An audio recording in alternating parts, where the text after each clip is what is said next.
Oh, oh, oh, oh,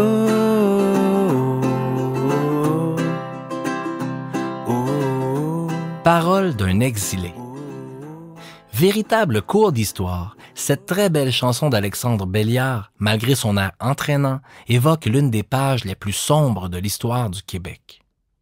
Je suis d'un parti patriote, d'une voix qui frappe et frappe aux portes, d'un Parlement outre-Atlantique. Cela rappelle la lutte du Québec en 1837, alors la colonie du Bas-Canada, soumise au Parlement anglais. À la tête du Parti patriote, Louis-Joseph Papineau adresse requête sur pétition afin que la Grande-Bretagne reconnaisse les pouvoirs de l'Assemblée des élus du Bas-Canada et réprime la corruption dans l'administration de la colonie. 92 résolutions sans la moindre considération. En février 1834, Papineau achemine à Londres le célèbre programme patriote assorti d'une imposante pétition de 70 000 noms. Il faudra attendre 3 longues années avant que la Grande-Bretagne daigne répondre sur un ton cinglant aux 92 résolutions en avril 1837, les résolutions Russell. Celle-ci rejette les propositions patriotes et autorise le gouvernement anglais à faire main basse sur le budget de la province sans le consentement de députés élus. Ce bris de démocratie flagrant entraîne une série d'assemblées populaires à travers le Bas-Canada et, ultimement, les rébellions de 37-38. Pour seule réponse, Victoria nous envoie Durham.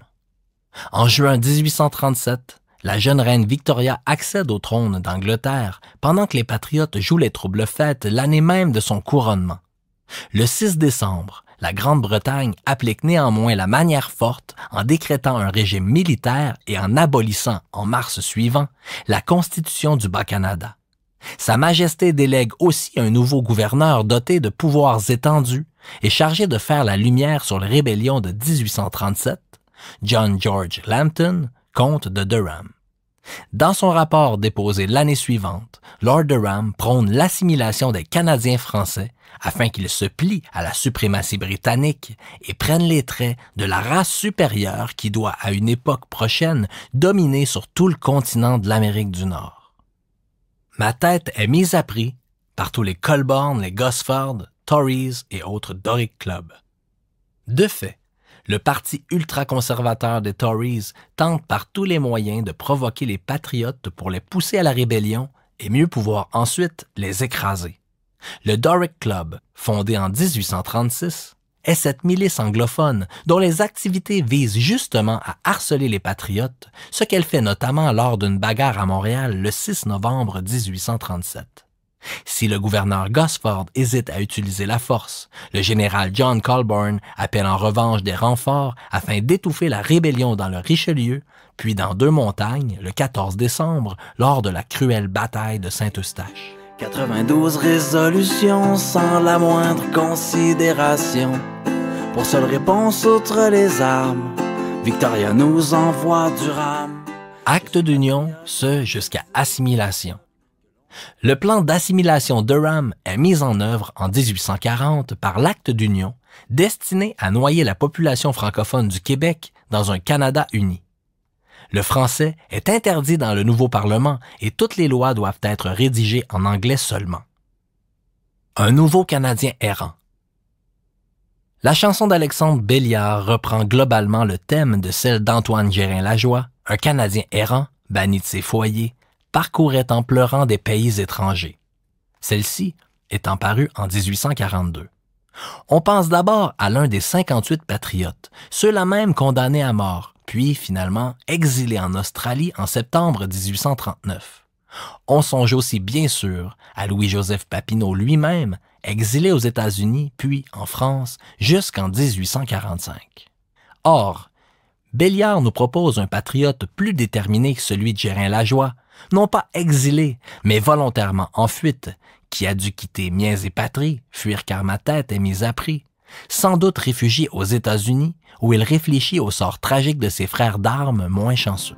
Oh, oh, oh, oh, oh.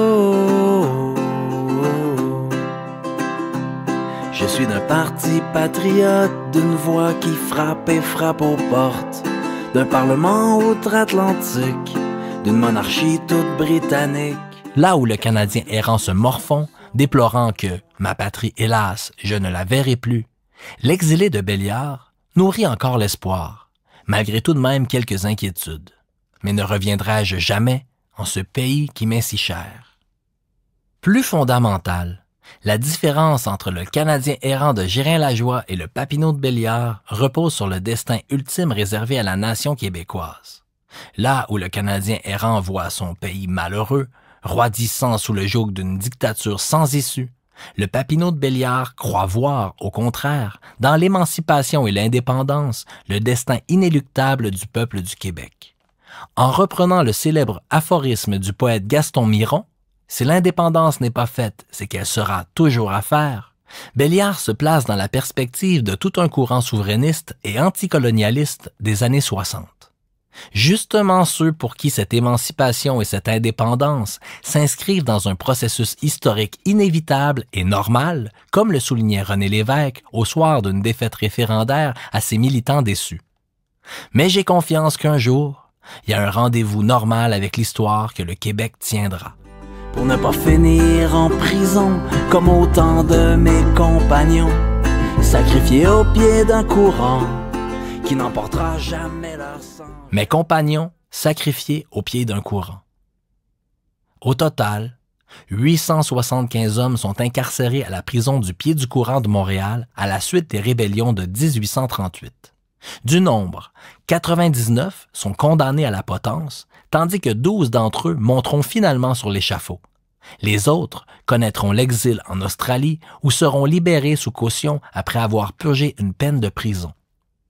On a châtié et pendu ces 12 patriotes pour leur rôle clé dans le cadre de 4 opérations menées contre le gouvernement de Sa Majesté.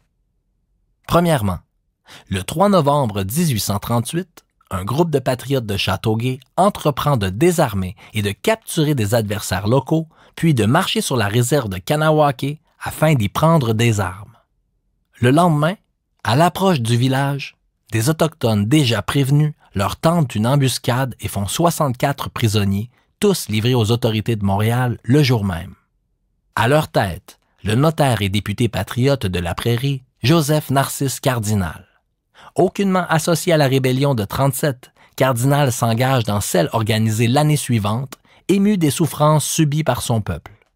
À ses côtés, son jeune apprenti de 22 ans, Joseph Duquette, déjà fervent patriote dès son plus jeune âge.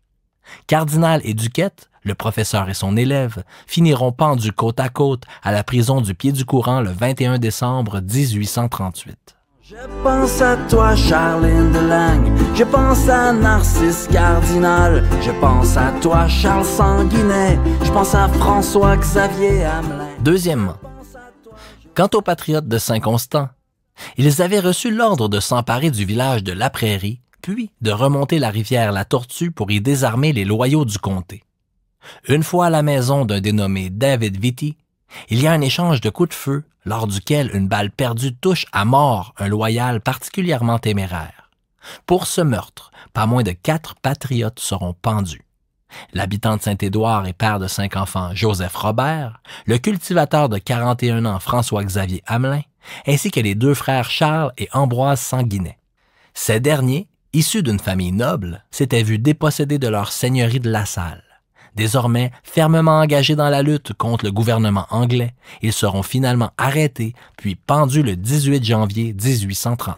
Je pense à toi, Joseph Duquette, je pense à Théophile de Coigne, je pense à toi, Joseph Robert, je pense à toi, Amable Daunet. Troisièmement, plus à l'ouest, le manoir Ellis de Beauharnois devient la cible des patriotes de Sainte-Martine et de Saint-Timothée qui espéraient y trouver une importante quantité d'armes.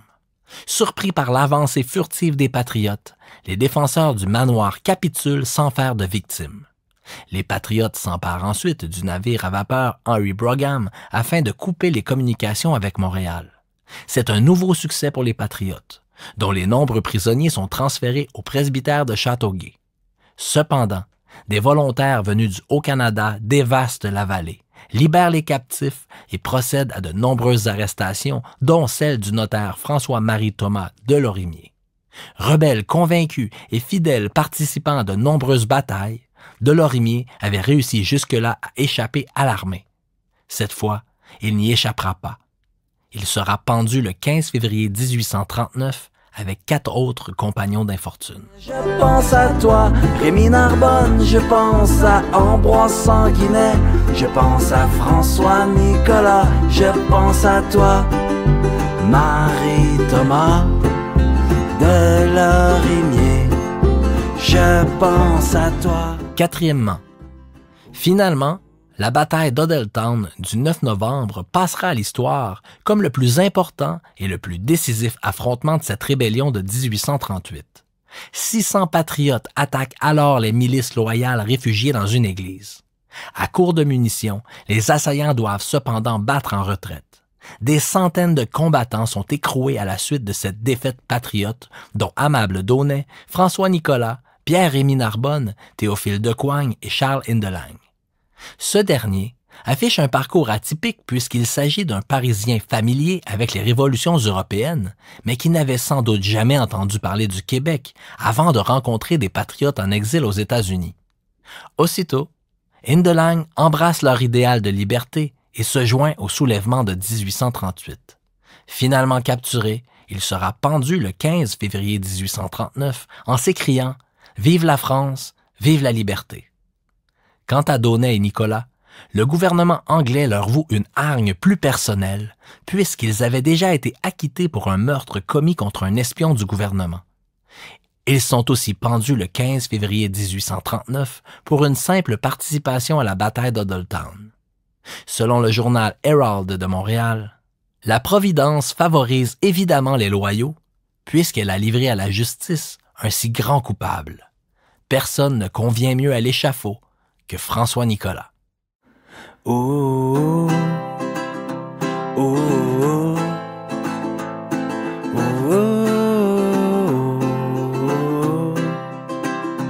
oh,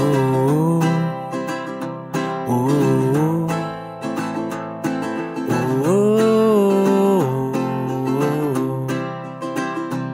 je suis d'un parti patriote, d'une voix qui frappe et frappe aux portes, d'un parlement outre-Atlantique, d'une monarchie toute britannique. 92 résolutions sans la moindre considération. Pour seule réponse outre les armes, Victoria nous envoie du rame. Je suis patriote en exil d'un peuple que l'on maintient fragile. Poudre à canon, acte d'union, ce jusqu'à assimilation. Mais ne reviendrai-je jamais en ce pays qui m'est si cher? Si l'indépendance n'est pas faite, c'est qu'elle sera toujours à faire. Oh, oh, oh, oh, oh, oh.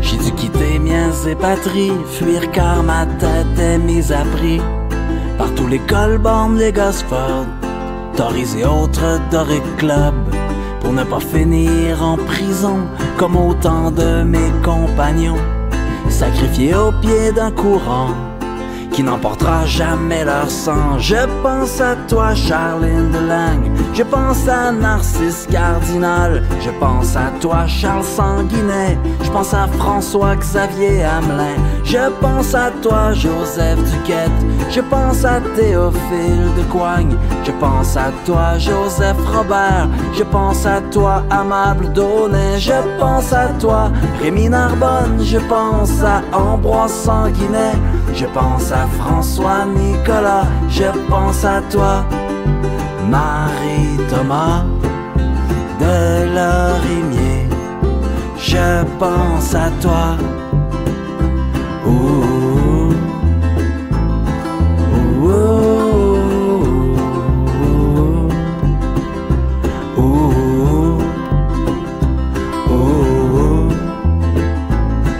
ouh, ouh.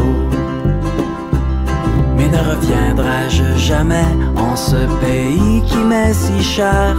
Si l'indépendance n'est pas faite, c'est qu'elle sera toujours à faire, toujours à faire.